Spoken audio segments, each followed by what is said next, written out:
Salut, I'm Felicia Longé, back with another session of Casey Molière 400 in 2022.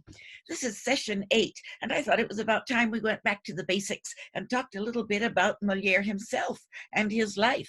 Just some of the basics. We can't do a whole lot in 5 minutes, but we'll give it a try. He was born Jean-Baptiste Poquelin and only took the name Molière later as a stage name. His family was rather well-to-do. His father was a tapissier, that is, it would translate as upholsterer. Everyone who lived in that part of Paris around Les Halles was rather prosperous. It was a bourgeois family.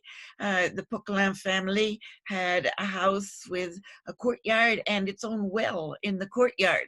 That was a nice thing because you couldn't trust the public wells. It did face on to the square where they had public executions, which is, yeah. But otherwise, it was a very happy childhood for Molière.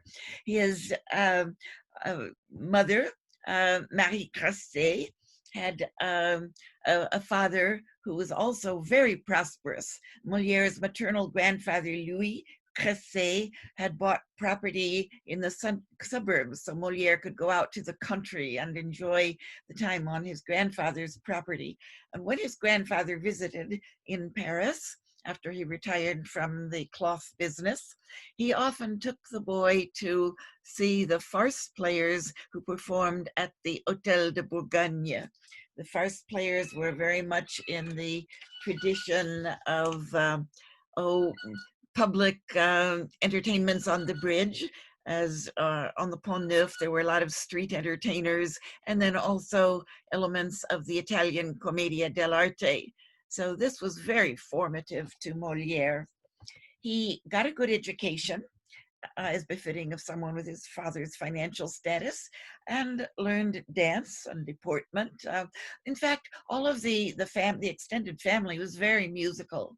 And so when it was time for him to get his law degree and then go into the tapissier business, he met some would-be theater people, and they decided to form a theater company. This magazine has one of the surviving documents. These are the signatures of the people who formed a little company called l'Illustre Théâtre. And there is Jean-Baptiste Poquelin. This gives me a chance to say a little bit about how he looked. He was considered somewhat dark complexioned with a full, large mouth, thick lips, very expressive, served him well when he started playing comic roles, particularly comic valet parts like Sganarelle and others. Well, the little troupe rented a tennis court as a performance space and remodeled it, but they just could not attract enough audience to keep up with expenses and quickly went bankrupt. Molière had to go into debtor's prison. That's when he took the name Molière in order not to embarrass his father. And then they went on the road as a touring company, although they amalgamated with a more established company headed by a man named Charles Dufresne. Over 14 years of touring, Molière certainly learned the craft of he began eventually writing plays, imitating the Italian style, but also his first full-length comedy, and kind of derivative, some of his work, but he was learning what pleased audiences. They got an important patron in the town of Pézenas, which still today pays homage to Molière. And the Prince de Conti offered a pension to the company until he was persuaded by zealous religious people that theater was not a good thing. And so he abruptly cut them off. But Molière was able to find other patrons, including the king's brother, who eventually brought them to Paris, and they got a chance to perform for the king in 1658 and did well enough. That's a whole story in itself, but they did well enough that they were given the use of the Salle du Petit Bourbon adjoining the Louvre. They shared it on alternate days with a company of Italian Commedia dell'arte players.